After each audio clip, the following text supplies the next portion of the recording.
Assalamualaikum warahmatullahi wabarakatuh. Salam sejahtera untuk kita semua. Pada kesempatan kali ini, kami dari kelompok 1 mata kuliah pengantar ekonomi mikro yang diampu oleh Bapak Ramelia Nuarta MSM dan Ibu Asri Yuza SEMM akan mempresentasikan hasil diskusi kami mengenai proses produksi, perilaku perusahaan yang memaksimalkan laba. Sebelum itu, perkenalkan anggota dari kelompok 1. Yang pertama ada Anako Reihana NIM 220590057. Kemudian saya sendiri Viesa Josifanka NIM 220591197. Selanjutnya Wina Karviona NIM 220590049. Dan yang terakhir Wiwi Sugiati NIM 220590050. Dalam presentasi ini, kami akan membahas 3 submateri. Yang pertama yaitu perusahaan jika dilihat dari sudut pandang ekonomi, kemudian fungsi produksi, dan yang terakhir teori produksi dengan satu faktor yang berubah. Untuk submateri pertama yaitu perusahaan jika dilihat dari sudut pandang ekonomi akan dijelaskan oleh Anako Reihana. Kepada Anako Reihana dipersilakan. Perkenalkan, nama saya Anako Reihana dengan NIM 2205957. Pada kesempatan kali ini, saya akan menjelaskan materi tentang perusahaan dari sudut pandang teori ekonomi. Menurut teori ekonomi, perusahaan merupakan seluruh kegiatan yang dilakukan secara terus-menerus untuk memperoleh penghasilan dengan cara mengelola faktor produksi. Faktor produksi ini meliputi tenaga kerja, modal, tanah, peralatan, dan lain-lain. Dalam analisisnya, teori ekonomi ini tidak membeda-bedakan jenis perusahaan, baik perusahaan tersebut merupakan perusahaan swasta, perusahaan BUMN, perusahaan perseroan, perusahaan perorangan, perusahaan kecil maupun perusahaan besar. Perusahaan dari sudut pandang ekonomi. Yang pertama, menurut sudut pandang ekonomi, tujuan utama perusahaan adalah memaksimalkan keuntungan.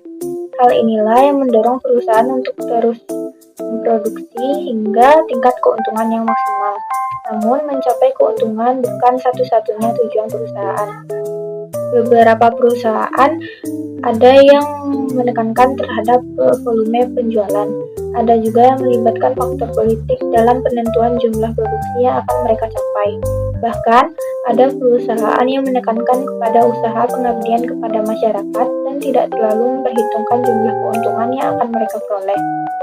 Dalam memperoleh keuntungan yang maksimal, ada beberapa hal yang harus diperhatikan. Yang pertama, fungsi produksi. Fungsi produksi adalah hubungan antara tingkat produksi yang akan dicapai dengan memanfaatkan faktor produksi dengan jumlah tertentu.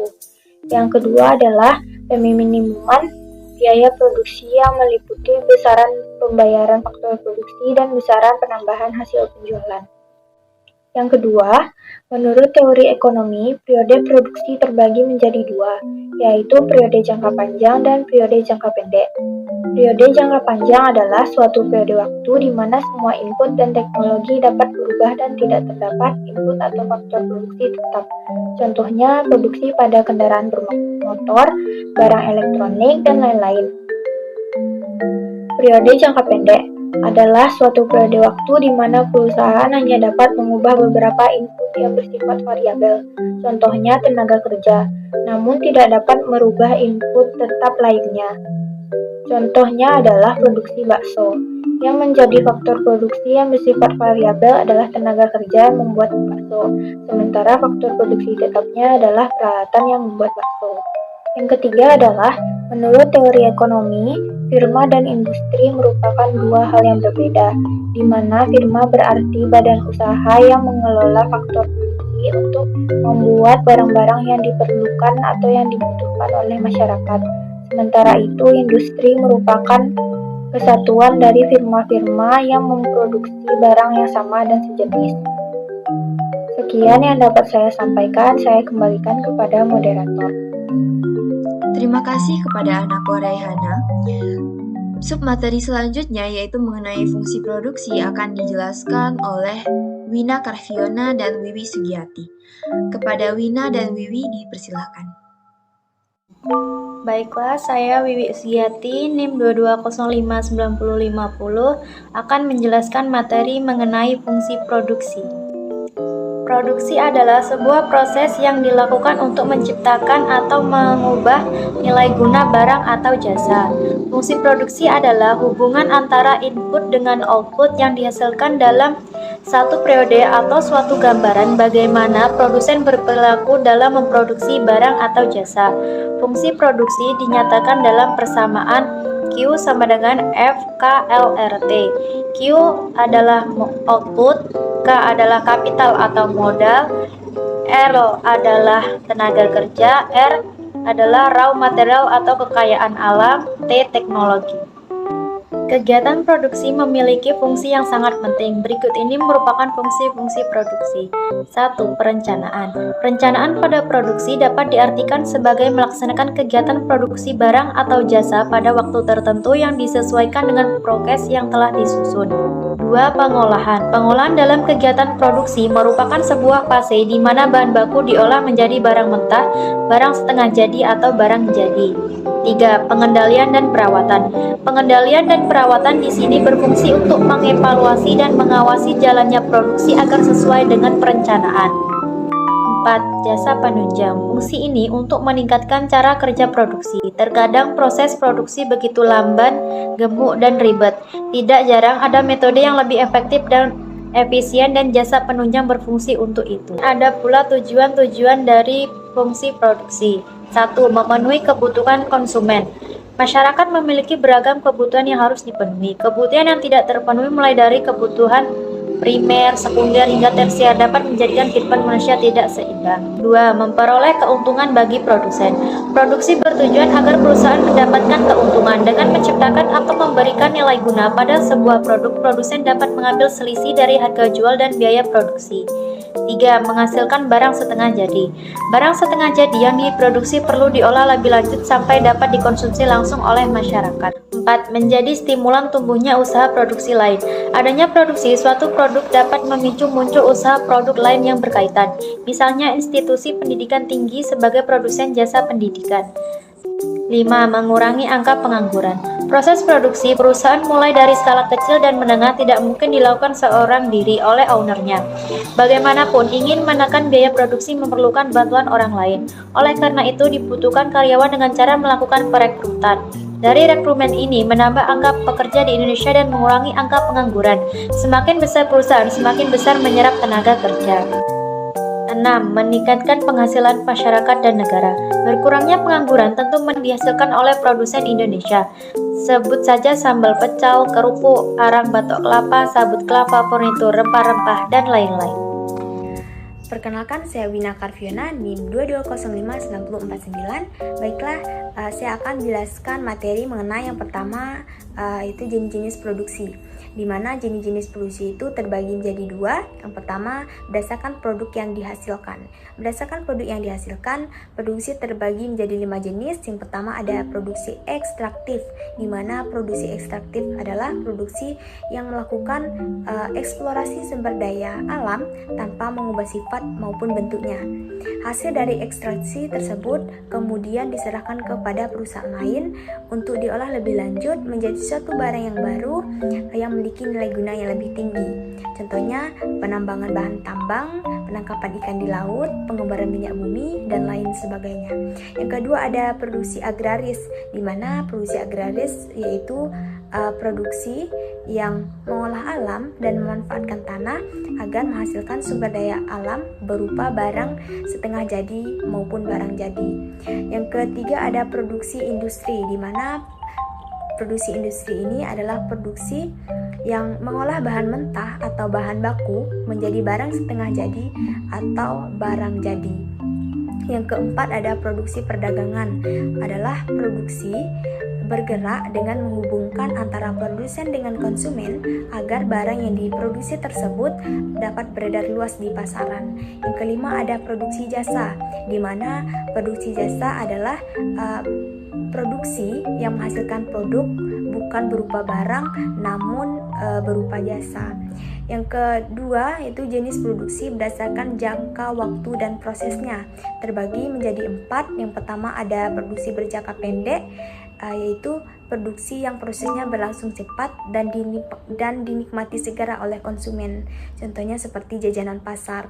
Yang kedua ada produksi berjangka panjang, di mana yaitu produksi yang membutuhkan waktu lama dalam proses produksinya, seperti budidaya ikan, pembangunan rumah, dan lain sebagainya. Yang ketiga ada produksi terus-menerus atau berkelanjutan, yaitu ada proses atau waktu yang dibutuhkan itu memerlukan kelanjutan yang kontinu, seperti pembuatan gula, karet, mie kering, dan lain sebagainya. Yang keempat ada produksi berselingan, yaitu produksi yang menggunakan beberapa bahan baku yang kemudian digabungkan agar menghasilkan barang baru, contohnya sepeda motor, pesawat terbang, mesin, dan lain sebagainya. Selanjutnya ada tahapan produksi, tahapan yang perlu dilewati dalam proses produksi. Yang pertama itu ada konsep produk, yang kedua ada riset, yang ketiga ada pembuatan dan pengembangan desain produk, yang keempat ada fiksasi desain, yang kelima ada pembuatan prototipe, yang keenam ada uji dan validasi prototipe, yang ketujuh produksi massal, kedelapan ada perakitan, kesembilan ada feedback dan pengujian, 10 pengembangan produk, 11 produk akhir, yang terakhir adalah merencanakan pengambilan produksi dan logistik. Selanjutnya ada faktor-faktor yang mempengaruhi produksi. Adapun faktor-faktor tersebut dapat berasal dari sumber daya alam, sumber daya manusia, modal, keahlian atau kewirausahaan. Mungkin hanya itu materi yang dapat saya sampaikan. Saya kembalikan ke moderator. Nah, setelah sebelumnya kita membahas mengenai bagaimana perusahaan jika dilihat dari sudut pandang ekonomi dan fungsi produksi yang dirumuskan dengan Q sama dengan FKLRT, maka sekarang kita akan membahas teori dari produksi itu sendiri. Teori produksi adalah studi yang mempelajari produksi atau proses ekonomi yang mengubah faktor-faktor produksi atau yang biasa kita sebut dengan input menjadi hasil produksi atau yang biasa kita sebut dengan output. Nah, sebelumnya juga sudah dibahas bahwa terdapat 4 faktor produksi yang kita gunakan dalam proses produksi ini. Yang pertama ada sumber daya alam, kemudian sumber daya manusia atau tenaga kerja, kemudian ada modal dan keahlian atau kewirausahaan. Jadi keempat faktor inilah yang akan kita olah nantinya menjadi hasil produksi.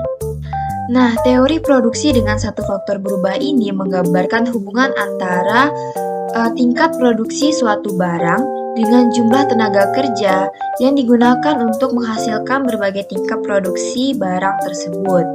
Jadi, faktor yang berubah di sini hanya satu, yaitu tenaga kerja atau sumber daya manusianya.